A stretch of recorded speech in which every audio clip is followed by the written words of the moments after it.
नमस्कार दोस्तों, आपका हमारे चैनल फ्रेंडली इंस्पायर्ड में फिर से स्वागत है। आज की वीडियो आपके लिए बहुत ही महत्वपूर्ण होने वाली है। इसे अंत तक अवश्य सुनिएगा। इंसान के सभी के दुखों का कारण बोलना ही है, क्योंकि आवश्यकता से अधिक बोलना ही दुखों का कारण बनता है। इसलिए कम बोले, सटीक बोले, मधुर बोले और जितना आवश्यक हो उतना ही बोले। वाणी या बोलना ही नहीं बल्कि मौन में भी शक्ति होती है। यही कारण है कि धर्मों में मौन को बहुत महत्व दिया गया है। वैज्ञानिकों द्वारा भी इस बात को माना गया है कि सेहत से मौन का गहरा संबंध है और इससे मानसिक शांति मिलती है। मौन से विचारों में एकाग्रता आती है और रचनात्मक शक्ति बढ़ती है। इसलिए जितने भी साधु संत या तपस्वी हुए, सबने मौन रहकर और ध्यान लगाकर ही संसार के गूढ़ ज्ञानों को प्राप्त किया। हमारे दुखों का कारण अधिक बोलना ही है। हमारे जीवन में एक नहीं बल्कि बहुत सारे दुखों का कारण बोलना ही है, क्योंकि हमारी समस्या यही है कि हम चुप नहीं रह सकते, हमेशा कुछ न कुछ बोलते ही रहते हैं। और आपके बोलने के कारण ही आधे से ज्यादा दुख निर्मित होते हैं। परिवार में कलह क्लेश का कारण भी हमारा बोलना ही होता है। आप जितनी भूख उतना भोजन खाते हैं, जितनी आवश्यकता उतना कार्य करते हैं, लेकिन क्या आपने इस बारे में कभी सोचा है कि आप कितना बोलते हैं? क्या आप उतना ही बोलते हैं जितनी आवश्यकता है, या अनावश्यक ही सारे दिन बोलते हैं? इस बारे में कभी अकेले बैठकर अवश्य सोचिए कि आज आपने दिन भर में कितना बोला, क्या बोला और सबसे आवश्यक की क्यों बोला। इनमें से कितनी बातें आवश्यक थी और कितनी अनावश्यक थी। मनुष्य की प्रवृत्ति ऐसी है कि वह अपने मन में चल रही बातों को दूसरों को सुनाना चाहता है और दूसरा भी आपके साथ ठीक वही काम करता है।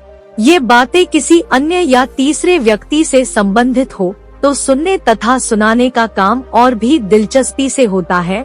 आप फिर जब कभी भी बैठते हैं तो इन्हीं बातों को फिर से दोहराया जाएगा और फिर से इन्हीं बातों पर विचार करेंगे। यह सुनने और सुनाने का माहौल जीवन भर चलता रहता है और इस तरह से आप अपना समय, अपना जीवन, अपनी सोच समझ और वो कीमती पल जिसमें जिया जा सकता है खो देते हैं और जिसमें आनंद प्राप्त किया जा सकता है। इसलिए इस सुनने और सुनाने के माहौल से बाहर निकले। अब हम मौन रहने की शक्ति के बारे में जानेंगे। जब तक हम बाहर की ओर बोलते रहेंगे, हमारे भीतर अशांति रहेगी। जिस दिन हम मन से चुप हो जाएंगे, तो तब बाहर हमारे मुख से कुछ भी निकले, हम शांत ही रहेंगे। दुनिया में जितनी बुराइयां हैं, परिवार में क्लेश है, पति पत्नी में विवाद है, सब बोलने के कारण ही होते हैं। हम चुप रहना नहीं चाहते हैं, हमेशा सुना देना चाहते हैं, लेकिन व्यर्थ का बोलना ऊर्जा का नष्ट होना है। इसलिए जितने भी बुद्धत्व साधु और संत हुए, वे एकांत की ओर गए, क्योंकि उन्हें अधिक बोलना न पड़े और अधिक सुनना न पड़े। महावीर ने 12 वर्ष और महात्मा बुद्ध ने 10 वर्ष मौन रहने के बाद ज्ञान प्राप्त किया। महर्षि रमन और चाणक्य भी मौन के उपासक थे।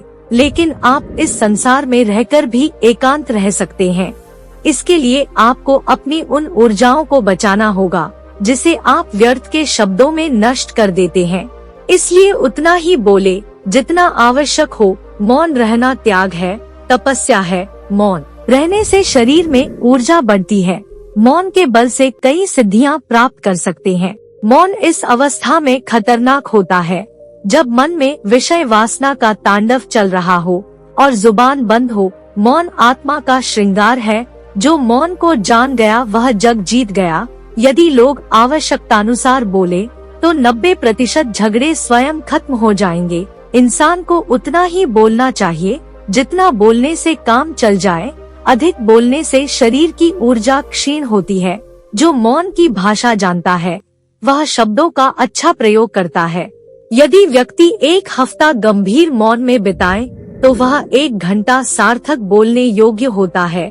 अधिक बोलने वालों से लोगों का विश्वास उठ जाता है। कुछ लोग अधिक बोलकर मुसीबत मोल ले लेते हैं। सोचे समझे, विचारे और फिर बोले। इसका एक सूत्र यह है कि प्रतिक्रिया तभी व्यक्त करें जब ऐसा करना आवश्यक अपरिहार्य हो जाए, बिना मांगे दी गई प्रतिक्रिया का विशेष मूल्य नहीं होता, इसलिए जब आवश्यक हो उतना ही बोले। वास्तव में जगत में सारे अच्छे विचार मौन से उत्पन्न होते हैं। मानसिक शांति के लिए मौन अमृत समान है। वाद विवाद होने पर मन का संतुलन बिगड़ जाता है। इसका सबसे अच्छा समाधान मौन है। जिस प्रकार शरीर को स्वस्थ रखने के लिए शुद्ध भोजन व गहन निद्रा आवश्यक है, उसी प्रकार मानसिक स्वास्थ्य के लिए मौन आवश्यक है। सोने से 1 घंटा पूर्व व सुबह ब्रह्मा मुहूर्त में 1 घंटा मौन रहकर प्रभु की शरण में चले जाएं। शांति व खुशी की अनुभूति होगी। शांत रहें, मौन रहें, खुश रहें। जो लोग मौन का महत्व समझते हैं, वे अपने जीवन में कभी असफल नहीं होते, क्योंकि मौन 1000 शब्दों से भी अधिक मूल्यवान होता है। गौतम बुद्ध की इस कहानी के प्रसंग से हम मौन रहने की शक्ति को समझते हैं। एक बार की बात है कि गौतम बुद्ध अपने शिष्यों के साथ सफर पर थे। तभी गौतम बुद्ध अपने शिष्यों के साथ एक जगह पर बैठ गए और उन्होंने अपने शिष्य को कहा कि मुझे प्यास लगी है, जाओ तुम मेरे लिए पानी लेकर आओ। तब शिष्य उठा और उसने आसपास देखा तो वहाँ पर पानी का कोई भी स्रोत नहीं था। फिर वह शिष्य पानी की तलाश में चला गया। थोड़ी दूर जाने के बाद उसे पानी का स्रोत मिला, लेकिन वहाँ उसने देखा कि उस पानी में काफी लोग कपड़े धो रहे थे। बैलगाड़ी पानी से निकल रही थी, जिसकी वजह से पानी में मिट्टी भर गई थी। पानी काफी गंदा हो गया था। उसने सोचा कि मैं यह पानी गौतम बुद्ध को कैसे दे सकता हूँ। फिर वह शिष्य खाली बर्तन लेकर गौतम बुद्ध के पास चला गया और जाकर उनको सारी बात बताई। फिर गौतम बुद्ध अपने शिष्यों के साथ वहीं पर बैठ गए और आराम करने लगे। थोड़ी देर आराम करने के बाद गौतम बुद्ध ने उसी शिष्य को कहा कि जाओ तुम मेरे लिए पानी लेकर आओ। तब वह शिष्य फिर से उसी जगह पर गया। वहां जाकर उसने देखा कि पानी बिल्कुल साफ हो चुका था, मिट्टी बिल्कुल नीचे बैठ चुकी थी और पानी पीने योग्य हो चुका था। वह बर्तन में पानी भरकर गौतम बुद्ध के पास ले गया। तब गौतम बुद्ध ने समझाया कि पहले पानी में मिट्टी फैली हुई थी, पानी पीने योग्य नहीं था। जब पानी को थोड़ी देर के लिए छोड़ दिया तो सारी मिट्टी नीचे बैठ गई। ठीक हमारा दिमाग भी उसी प्रकार है। जब हमारा दिमाग अशांत होता है तो हमें उसे थोड़ी देर के लिए खाली छोड़ देना चाहिए ताकि वह शांत हो सके। थोड़ा समय लेने के बाद दिमाग शांत हो जाता है। अगर हम अशांत दिमाग के साथ कोई निर्णय लेते हैं तो उससे हमारा और दूसरों का भी नुकसान होता है। इसलिए हमें अशांत मन को खाली छोड़कर शांत करके ही निर्णय लेने चाहिए। एक बार गौतम बुद्ध अपने आश्रम में अपने सभी शिष्यों को शिक्षा दे रहे थे कि दुनिया की सबसे तेज छुरी हमारी जबान है और दुनिया के सबसे खतरनाक हथियार हमारे शब्द है, जो बिना किसी का खून बहाए लोगों को अंदर ही अंदर मार सकते हैं। हमारे शब्द हमारी ताकत हो सकते हैं, लेकिन यह हमारी सबसे बड़ी कमजोरी भी हो सकते हैं। अगर हमें नहीं पता कि कब, कहां और क्या और कितना बोलना है, यदि हम सही समय पर सही इरादे के साथ सही शब्दों का प्रयोग करते हैं तो यह हमें एक सफल व्यक्ति बनाता है। लेकिन अगर हम सही समय पर सही इरादे से सही शब्दों का इस्तेमाल नहीं करते तो यह हमारे जीवन को नर्क से बदतर बना सकता है। तो दोस्तों, आज की कहानी के माध्यम से हम जानेंगे कि चुप रहकर कैसे हम अपने जीवन को बदल सकते हैं। आपको चुप रहने की शक्ति का एहसास इस वीडियो में होने वाला है। वीडियो शुरू करने से पहले कमेंट बॉक्स में नमो बुद्धाय लिखकर वीडियो को लाइक करें। तो चलिए इस कहानी को शुरू करते हैं। जापान में एक बहुत ही प्रसिद्ध बौद्ध भिक्षुक रहा करते थे। उनका नाम रिसाई था। रिसाई अकेले रहते थे। दुनिया के शोर शराबे से दूर जंगल में वो रहते थे और वह बड़े ही ध्यानी और प्रभु भक्त व्यक्ति थे, इसलिए वह पूरे जापान में बहुत अधिक प्रसिद्ध थे। एक दिन एक राजकुमार रिसाई के पास आया और बोला, हे प्रिय भिक्षु, मैं हमेशा थका हुआ, निराश और परेशान महसूस करता हूँ। मेरा मन बहुत अशांत रहता है। हालांकि मेरे पास सब कुछ है, दौलत, शोहरत, सुख सुविधाएं जो हर व्यक्ति चाहता है या पाने की इच्छा करता है, लेकिन फिर भी मेरे अंदर इतनी अशांति और चिंता क्यों है? रिसाई ने उसकी बात बहुत ही ध्यान पूर्वक सुनी और कुछ सोचने के बाद कहा, तुम इस प्रश्न का उत्तर जानते हो, बस तुमने कभी इस प्रश्न को हल करने की कोशिश नहीं की है। रिसाई ने आगे कहा, मैं एक रिसर्च करना चाहता हूँ, क्या तुम मेरा साथ उसमें दोगे? इस रिसर्च के बाद तुम्हारे जीवन में किसी भी तरह की अशांति और चिंता नहीं रहेगी। ये बातें सुनकर राजकुमार बहुत हैरान हुआ। उसने रिसाई से कहा, बताइए मुझे क्या करना होगा? अपने मन की शांति के लिए मैं कुछ भी करने को तैयार हूँ। राजकुमार की इन्हीं बातों को सुनकर भिक्षु ने कहा, तो फिर आप अगले 15 दिन के लिए मेरे आश्रम में रहोगे और एक सामान्य व्यक्ति की तरह अपना जीवन व्यतीत करोगे और इन 15 दिनों में तुम अकेले और चुपचाप रहोगे, जितना हो सके कम बोलोगे। राजकुमार उस भिक्षु की बातें सुनकर सहमत हो गया। पहले दिन राजकुमार को लगा कि उसका मन सामान्य से अधिक अशांत और विचलित है। उसके मन में तरह तरह के विचार आ रहे हैं और वह आम लोगों की तरह जीवन जीने में असहज महसूस कर रहा है। उसे अंदर से बोलने की इच्छा हो रही थी, लेकिन वह चुपचाप रहा, एक भी शब्द नहीं निकला, बस वह चुपचाप बैठा रहता। लेकिन रात होते होते उसे अंदर ही अंदर शांति का अनुभव होने लगा। उसके लिए यह अनुभव अजीब था। वह खुद से पूछ रहा था कि वह अंदर ही अंदर इतना खुश क्यों है और उसकी आंतरिक बेचैनी और चिंता कम क्यों होने लगी है। अगले दिन राजकुमार अकेला चुपचाप बैठा रहा और वह प्रकृति को निहार रहा। वह पौधों को, फूलों को, आकाश में उड़ रहे पक्षियों को वह अपने जीवन में पहली बार यह अद्भुत दृश्य महसूस कर रहा था कि उसके पास कितनी सुंदरता है। वह दिन भर प्रकृति की सुंदरता को निहारता रहता और उसकी ताजगी को महसूस करता रहता। इसी तरह से 10 दिन बीत गए और उसके मन की सारी बेचैनी, सारी हलचल, सारी उथल पुथल और सारा तनाव गायब हो गया। 11वें दिन की सुबह राजकुमार फिर से एकांत में बैठ गया और कुछ ही मिनटों में उसकी आंखें अपने आप बंद हो गई और वह गहरे ध्यान में चला गया। वह पूरे दिन वहीं पर आंखें बंद करके बैठा रहा और गहरे ध्यान में डूबा रहा। ना कोई शब्द, ना कोई चिंता। राजकुमार भीतर से असीम शांति और आनंद से भर गया। राजकुमार अपने बाकी के 4 दिन इसी तरह गहरे ध्यान में व्यतीत करने के बाद 15 दिन बाद रिसाई के सामने प्रस्तुत हुआ और रिसाई को प्रणाम करके बोला, प्रिय भिक्षु, मुझे उत्तर मिल गया कि मेरे मन में इतनी उथल पुथल और चिंता क्यों थी।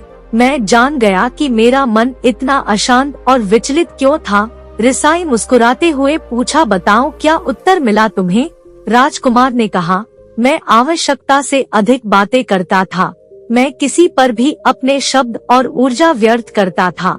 मैं दिन भर अपने लोगों से फालतू की बातें करता रहता और फिर उन्हीं के बारे में अकेले में सोचता रहता और अधिकतर समय नकारात्मक ही सोचता रहता। इस तरह मैं बस अपना समय बर्बाद कर रहा था। अधिक बोलने और नकारात्मक सोचने की वजह से मेरा मन अशांत और बेचैन हो गया था और इसी वजह से मैं किसी भी काम को ठीक से नहीं कर पा रहा था, जिसकी वजह से मैं हर काम में असफल होने लगा और फिर इन्हीं लगातार मिलने वाली असफलताओं की वजह से ही मैं और भी उदास और चिड़चिड़ा हो गया। इन्हीं सभी चीजों की वजह से मेरा जीवन नष्ट हो रहा था। लेकिन यहाँ पर बिताए हुए 15 दिन मेरे लिए पूरी तरह से अलग थे। मुझे कुछ अलग ही एहसास यहाँ पर हो रहा था। अब मुझे ऐसा लग रहा है मैं अपना जीवन पूरी तरह से जी रहा हूँ, लेकिन इससे पहले मैं अपना जीवन गलत तरीके से जी रहा था। और मैंने यह भी सीखा कि हमें सिर्फ ध्यान करने की आवश्यकता नहीं है। ध्यान अपने आप होता है जब हम इस शांत और मौन होते हैं। ध्यान के पिछले कुछ दिनों के दौरान मैंने जो पहली चीज सीखी वह यह है कि मनुष्य के जीवन के सबसे महत्वपूर्ण घटना स्वयं को जानना है। यह सुनकर रिसाई ने कहा, सिर्फ तुम ही नहीं, दुनिया में अधिकतर लोग आवश्यकता से अधिक बोलते हैं। आज भी लोग अधिकतर समय केवल एक दूसरे को नीचा दिखाने के लिए ही बोलते हैं। कुछ लोग ना चाहते हुए भी बातें करते हैं और अपना जीवन बर्बाद कर लेते हैं। रिसाई ने राजकुमार को चुप रहने का महत्व समझाते हुए कहा। एक बार गौतम बुद्ध से उनके शिष्यों ने पूछा, प्रिय बुद्ध, आप अधिकतर समय चुप क्यों रहते हैं? गौतम बुद्ध ने कहा, क्योंकि चुप रहने से व्यक्ति अंदर से अनंत शांति की गहराइयों में होता है। मौन अपने भीतर उतरने की पहली सीढ़ी है। मौन के बिना स्वयं को जानना असंभव है। स्वयं को जानने और समझने का पहला नियम है कि मौन हो जाओ, उतना ही बोलो जितना अत्यंत आवश्यक हो। बेफिजूल की बातें करना छोड़ दो। तुम अचानक पाओगे कि 90% से भी अधिकतर लोग व्यर्थ ही ज्यादा बोलकर अपना समय बर्बाद कर रहे हैं।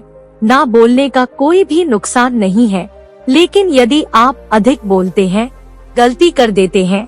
अगर व्यक्ति कम बोलना शुरू कर दे दो दुनिया की 90% मुसीबतें कम हो जाएगी, झगड़े फसाद कम हो जाएंगे, उपद्रव कम हो जाएंगे, अदालतें कम हो जाएगी।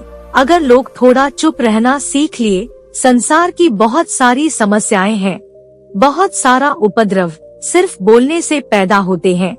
सारी बात मौन सीखने की है। जब तुम नहीं बोलते तब तुम एकांत में अकेले हो गए, भरे बाजार में भीड़ में खड़े हो नहीं सकते। हिमालय के शिखर में पहुंच गए। जिसने मौन की कला जान ली, वो भीड़ में भी अकेले होने की कला जान लेता है। वो अपने भीतर ही डुबकी लगाने लगता है। एकांत में तो आदमी स्वर्ग में है। दूसरे की उपस्थिति ही बेचैनी पैदा करती है। पहले तुम्हें चुप रहने की शक्ति को धारण करना होगा। इससे तुम अधिकतर ऊर्जा को बचा लोगे और फिर इस स्थिति में पहुंच जाओगे कि तुम कम बोलने लगोगे। अगर तुम किसी के यहाँ पर जा रहे हो और परेशान हो जाओ, तो ऐसे में उचित है कि आंखें बंद कर लो और अपने में खो जाओ। वहाँ से आपको ताजगी महसूस होगी, क्योंकि तुम्हारे अंदर ही जीवन का वो स्रोत छिपा हुआ है, वह किसी दूसरे में नहीं है। इसके बाद राजकुमार उस रिसाई से पूछते हैं, आखिर कौन हमें अपने अंदर तक लेकर जाएगा? ये बातें सुनकर रिसाई गौतम बुद्ध कहते हैं, तुम्हें स्वयं ही अपने अंदर उतरना होगा और वहीं से परम राज्य जीवन का आनंद ले पाओगे। आनंद का यही से जन्म हुआ है, यही से तुम मौत में डूब जाओगे, यही तुम्हारा सूरज उदय होगा और यही से अस्त होगा। इसी प्रकार तुम बार बार डुबकी लगाओ। जब भी तुम डुबकी लगाकर लौटोगे, वहाँ से तुम पाओगे फिर ताजगी भरी जीवन की नई संपदा मिलेगी। इस नई शक्ति के जन्म होने से तुम्हारी थकान गई, उदासी गई, चिंता गई। जैसे कोई स्नान करके लौटता है तो शरीर शीतल हो जाता है, शांत हो जाता है, ऐसे ही जब कोई भीतर से साफ होकर वापस आता है, मौन में स्नान करके लौटता है, तो समस्त अस्तित्व, समस्त व्यक्तित्व शांत और मौन हो जाता है, आनंदित हो जाता है। जब तुम आंतरिक मौन की उस पराकाष्ठा पर पहुंच जाओगे, तब तुम पाओगे कि बोलने से भी मौन खंडित नहीं होता, वो बना ही रहता है। उसकी एक अंतर्धारा लगातार तुम्हारे भीतर बहती रहती है। तुम बोलते तो हो, तुम शब्द का उपयोग भी करते हो, लेकिन वो तुम्हारे मौन को खंडित नहीं कर पाती। एक बार गहरे मौन में स्थिर हो जाओ, फिर तुम्हारी वाणी में भी मिठास आ जाएगी। तुम्हारा बोलना संगीत पूर्ण होगा, तुम्हारा बोलना सत्य होगा। तुम बोलोगे तो दूसरों पर भी शीतलता छा जाएगी। जैसे ही तुम अंदर से चुप होते हो, तुम इतने शक्तिशाली होने लगते हो कि समाज की निर्भरता तुम छोड़ने लगते हो और तुम्हारे जीवन में एक मस्ती आती है जो केवल दीवानों के जीवन में होती है। तुम्हारे चेहरे पर एक नई रौनक आ जाती है, तुम्हारी आंखें किसी अमृत के समान हो जाती है और तुम अनंत शांति के समुद्र में डूबने लगते हो। इतना कहकर भिक्षु रिसाई ने अपनी बात खत्म की और वो मौन में चले गए। राजकुमार उनका धन्यवाद करके अपने महल में चला गया। दोस्तों, आपने भी अनुभव किया होगा कि बहुत अधिक बात करने से दिमाग अशांत हो जाता है, जिससे हम अपने दिमाग पर नियंत्रण खो देते हैं और साथ ही अपना ध्यान भी खो देते हैं। जो लोग बहुत अधिक बोलते हैं, उनके पास किसी एक काम पर ध्यान केंद्रित करने की काबिलियत नहीं होती। वो अपने किसी भी लक्ष्य पर पूरी तरह से केंद्रित नहीं कर पाते। अगर हमारा दिमाग एक जगह केंद्रित नहीं है, तो हम जीवन की सच्चाई नहीं समझ पाते और ना ही मनचाही सफलता कभी हासिल कर पाएंगे। इसके अलावा भी आपने देखा होगा कि जो लोग अधिक बोलते हैं वो अक्सर लोगों के बीच हंसी का पात्र बन जाते हैं, और जो लोग कम बोलते हैं और अपनी बात पर कायम रहते हैं उन्हें लोगों से सम्मान मिलता है। लोग उनकी बातों को सुनते हैं और उन पर भरोसा भी करते हैं। जो लोग आवश्यकता से अधिक बोलते हैं और अपने विचारों के बारे में पक्के नहीं होते, उनका दिमाग स्थिर और विचलित रहता है, शोर से भरा रहता है। और एक अशांत दिमाग वाला व्यक्ति जीवन में किसी भी चीज में सफल नहीं हो पाता, क्योंकि वह किसी भी काम में फोकस नहीं कर पाता। यदि किसी व्यक्ति को यह पता है कि उसे कब, कहां और क्या बोलना है, तो वह व्यक्ति सच में बहुत बुद्धिमान है। और ऐसा व्यक्ति जहां भी जाता है उसका व्यक्तित्व आकर्षण का केंद्र बन जाता है और वह जो कुछ भी करता है उसमें सफल अवश्य होता है। अगर हम किसी महान और सफल व्यक्ति के व्यक्तित्व को गहराई से देखें तो पाएंगे कि वो कम बोलते हैं और कम से कम शब्दों में अपनी बात खत्म कर देते हैं। वो बोलने से पहले वो चीजों और जिसके बारे में उसे बोलना है उनके बारे में गहराई से सोचते हैं। लेकिन जो लोग बहुत अधिक बोलते हैं, बहुत बार वो झूठ भी बोलते हैं और अपनी बातों से दूसरों के मन और विचारों पर कचरा डालते रहते हैं। वह अधिकतर समय दूसरों की बुराई करते रहते हैं, इसलिए उनके अपने भी उनसे नफरत करने लगते हैं और उनसे बचने की कोशिश करते हैं। हमारे भारतीय उपनिषदों में कहा गया है कि हमारे शब्द वास्तविक ब्रह्मा शक्ति हैं। मौन से धैर्य आता है, धैर्य से ध्यान, और ध्यान से हम अपने जीवन के बारे में जागरूक हो जाते हैं। इसलिए अगर हम अधिक बात करते हैं तो हम मौन को खो देते हैं, जो मन की शांति का पहला स्तंभ है। दोस्तों, आज से हम भी चुप रहने का अभ्यास अवश्य करेंगे। आज से हम भी वही बोलेंगे जो आवश्यक है और हम कोशिश करेंगे कि कम से कम शब्दों में अपनी बात खत्म करें और हो सके तो कोशिश करेंगे कि रोज कम से कम 30 मिनट एकांत में चुपचाप बैठेंगे। और मुझे पूरा विश्वास है कि इससे हम सबके अंदर एक सकारात्मक बदलाव अवश्य आएगा। जब गौतम बुद्ध को मई माह की पूर्णिमा के दिन ज्ञान प्राप्त हुआ तो वे मौन रहे। पूरे एक सप्ताह तक उन्होंने एक शब्द भी नहीं कहा। पौराणिक कथाओं में कहा गया है कि स्वर्ग के सभी देवदूत भयभीत हो गए और उन्होंने कहा, सहस्राब्दी में एक बार कोई व्यक्ति गौतम बुद्ध की तरह पूरी तरह से खिलता है। अब वह चुप है, एक शब्द भी नहीं बोल रहा है। ऐसा कहा जाता है कि सभी देवदूत गौतम बुद्ध के पास आए और उनसे कुछ कहने को कहा। कृपया कुछ बोले। गौतम बुद्ध ने कहा, जो जानते हैं वे मेरे कहे बिना भी जानते हैं, और जो नहीं जानते वे मेरे शब्दों से नहीं जान पाएंगे। अंधे आदमी के लिए जीवन का कोई भी वर्णन व्यर्थ है जिसने अस्तित्व का, जीवन के अमृत का स्वाद नहीं लिया है। इस बारे में उनसे बात करने का कोई मतलब नहीं है। लेकिन देवदूतों ने कहा, हाँ, हम सहमत हैं। आप जो कहते हैं वह सही है। लेकिन गौतम बुद्ध उन लोगों पर विचार करे जो सीमा रेखा पर हैं। कुछ लोग हैं जो बीच में हैं, जो न तो पूरी तरह से प्रबुद्ध हैं और न ही पूरी तरह से अज्ञानी हैं। उनके लिए कुछ शब्द धक्का देंगे। उनके लिए तुम कुछ बोलो, कुछ कहो, और तुम्हारा हर शब्द उस मौन को पैदा करेगा। शब्दों का उद्देश्य मौन पैदा करना है।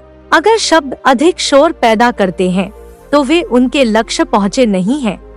और गौतम बुद्ध के शब्द निश्चित ही मौन पैदा करेंगे, क्योंकि गौतम बुद्ध मौन की अभिव्यक्ति हैं।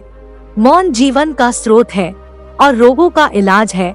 आपने देखा होगा कि जब लोग गुस्से में होते हैं तो चुप रहते हैं, या तो खूब चिल्लाते हैं और चिल्लाने के बाद चुप हो जाते हैं, या जब तुम दुखी होते हो तो कहते हो, मुझे अकेला छोड़ दो। आप आसानी से पता लगा सकते हैं कि किसी का दिमाग सही है या नहीं। यदि वे बहुत चुप हैं, तो आप कुछ गलत जानते हैं। अगर आप दुखी हैं, तो आप जाकर चुप हो जाएं। लोग अपना सिर नीचे कर लेते हैं और चुप रहते हैं। और अगर तुम्हें शर्म आती है तो तुम चुप हो जाते हो, और यदि तुम बुद्धिमान हो तो तुम चुप हो जाते हो। और जब आपका सामना अज्ञानता और बेकार सवालों से होता है तो आप चुप हो जाते हैं। आप क्या कर सकते हैं?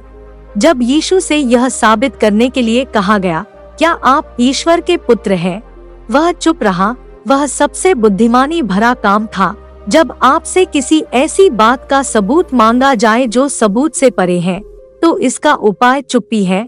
आप किसी को बता रहे हैं कि आपके पैर में दर्द है और वे आपसे पूछते हैं, चलो मुझे साबित करो, मैं तुम पर कैसे विश्वास करूं? आप अपना दर्द कैसे साबित कर सकते हैं? जब आप दर्द जैसी स्थूल चीज को साबित नहीं कर सकते, तो आप आत्मज्ञान, दिव्यता जैसी अंतरंग चीज को कैसे साबित कर सकते हैं? समझदार चुप हो जाते हैं।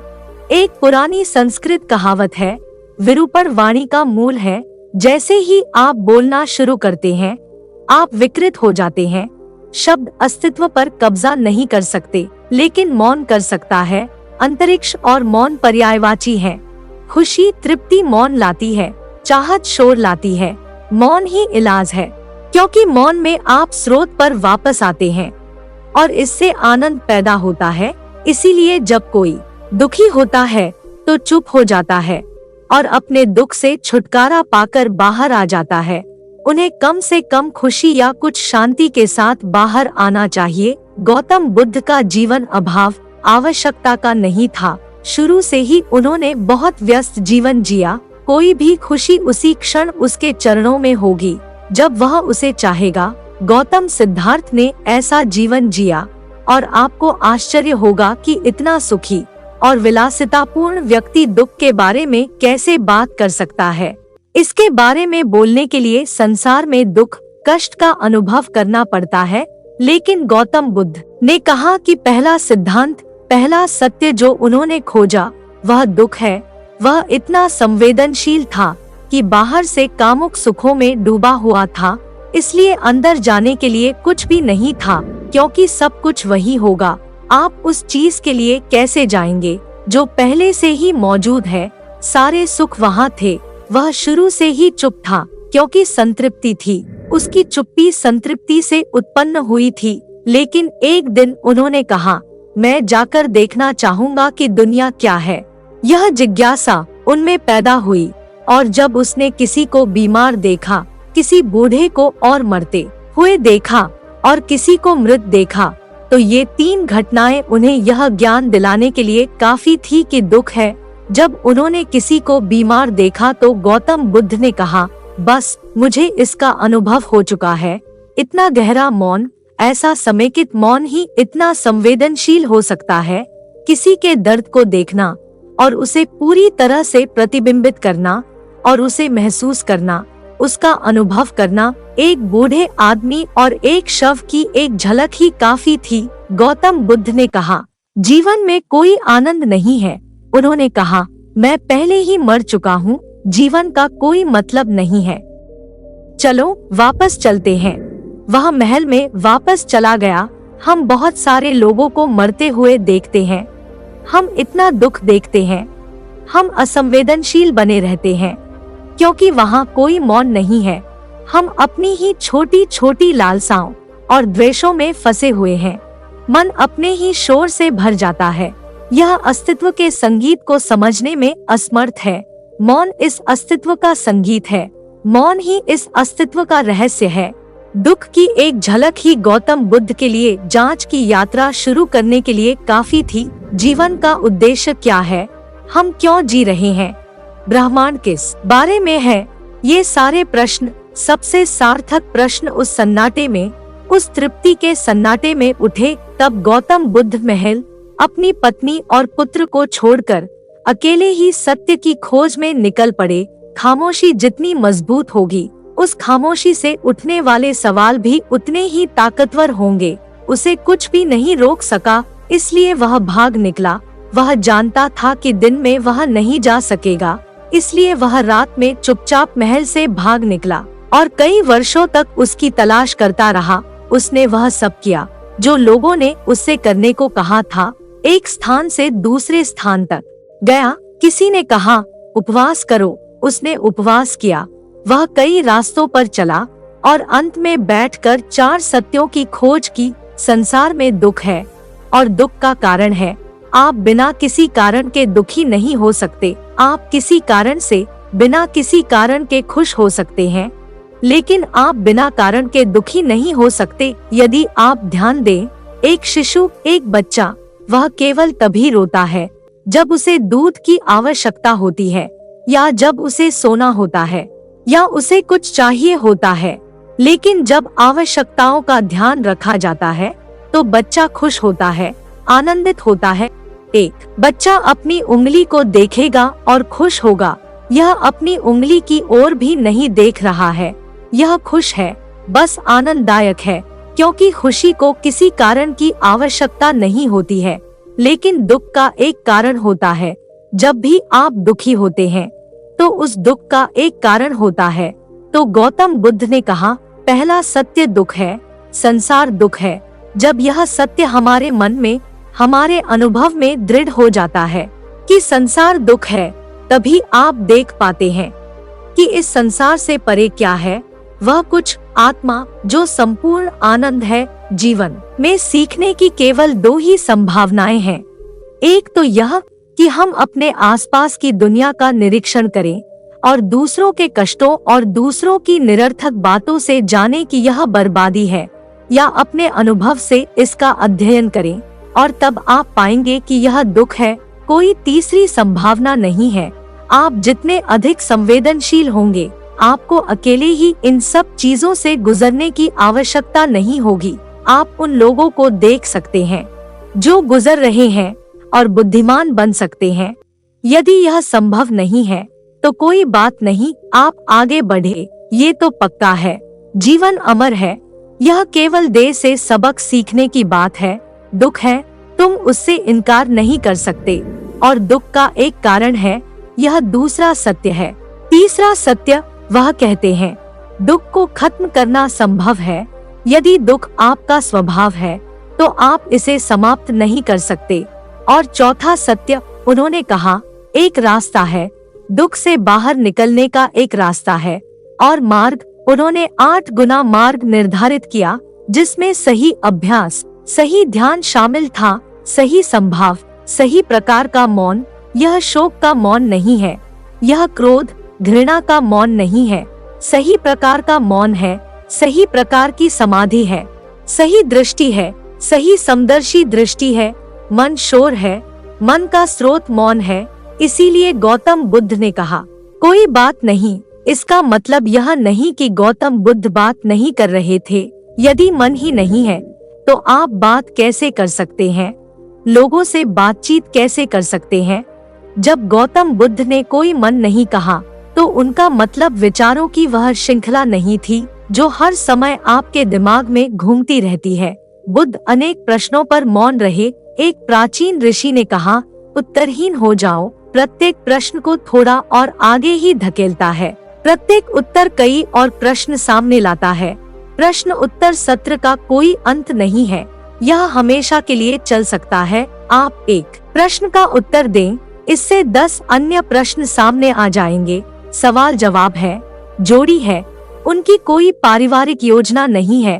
उन्होंने कहा, प्रश्नों से परे जाओ, उत्तरहीन बनो, क्योंकि तुम हो। तुम्हारे अस्तित्व में सभी प्रश्नों का समाधान है।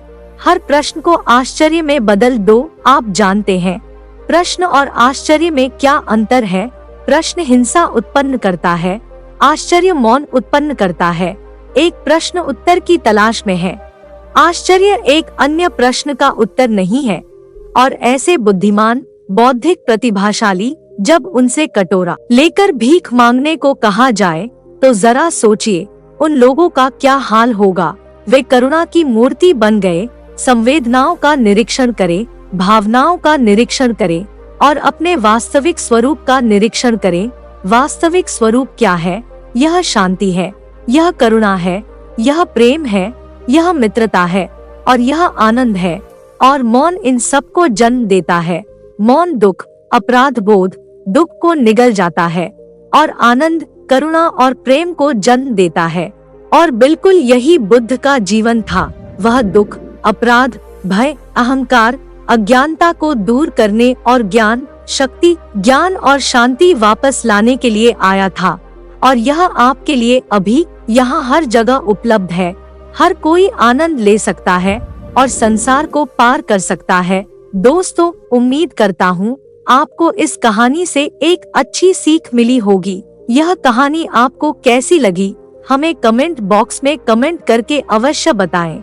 वीडियो में यहाँ तक बने रहने के लिए आपका धन्यवाद। अगर आपको यह वीडियो पसंद आई है तो इस वीडियो को लाइक और शेयर करें तथा हमारे चैनल फ्रेंडली इंस्पायर्ड को सब्सक्राइब करके नोटिफिकेशन के आल पर क्लिक करें।